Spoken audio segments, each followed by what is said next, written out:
his hand, nor overzealous steward solicitous of your food's quality. It is all perfect because it is made perfect by good management. Here are German families, from Großvater and Großmutter down to the newest grandchild, sitting and enjoying their beer and listening to such music as can be heard nowhere else in San Francisco, as they eat their sandwiches of Limburger or more dainty dishes according to their tastes. One can almost imagine himself in one of the famous Rathskellers of old Heidelberg. Not at the Schloss, of course, for here you cannot look down on the Weisser as it flows beneath the windows of the great Weinstube on the hill. But you have the real atmosphere, and this is enhanced by the mottos and decoration, and the flagons, stems, and plaques that adorn the pillars, as well as typical German environment.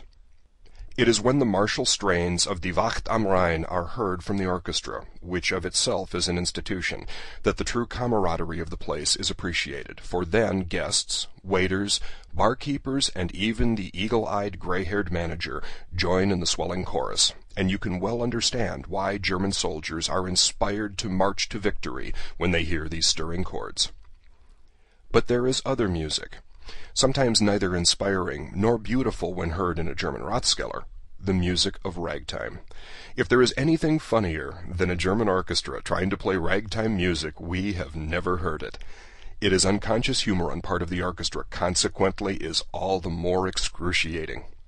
But if you really love good music, music that has melody and rhythm and soothing cadences, go to the Heidelberg Inn and listen to the concert, which is a feature of the place every evening.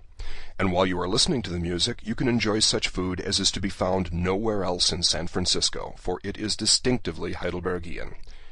We asked for the recipe that they consider the very best in the restaurant, and Hirsch, with a shrug of his shoulders, said, "Oh, we have so many fine dishes."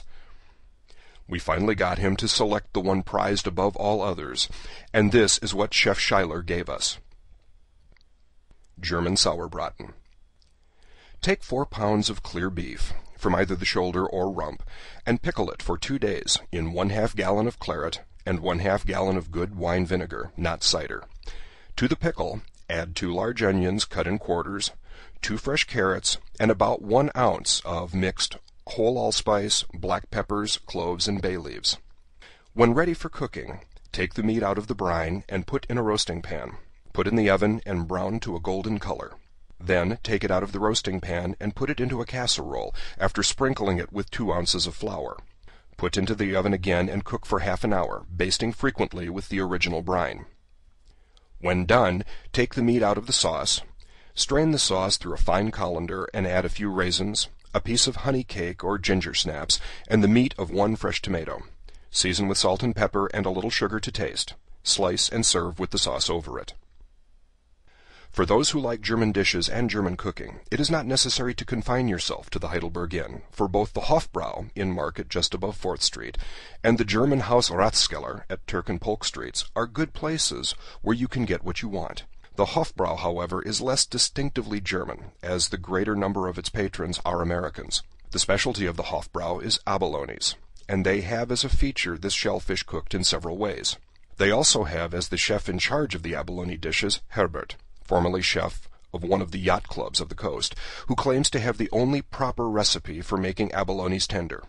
Under ordinary circumstances, the abalone is tough and unpalatable, but after the deft manipulation of Herbert, they are tender and make a fine dish, either fried, as chowder, or a la Newburg. In addition to abalones, the Hofbrau makes a specialty of Little Oregon crawfish. While there is a distinctive German atmosphere at the Rathskeller of the German House, the place is too far out to gather such numbers as congregate at either the Heidelberg or the Hofbrau. But one can get the best of German cooking here and splendid service, and for a quiet little Dutch supper, we know of no place that will accommodate you better than the Rathskeller. On special occasions, when some German society or club is giving a dance or holding a meeting at the German House, the Rathskeller is the most typical German place in San Francisco. And if you go at such a time, you will get all the atmosphere you will desire, as well as the best the market affords in the way of good viands. End of section 6.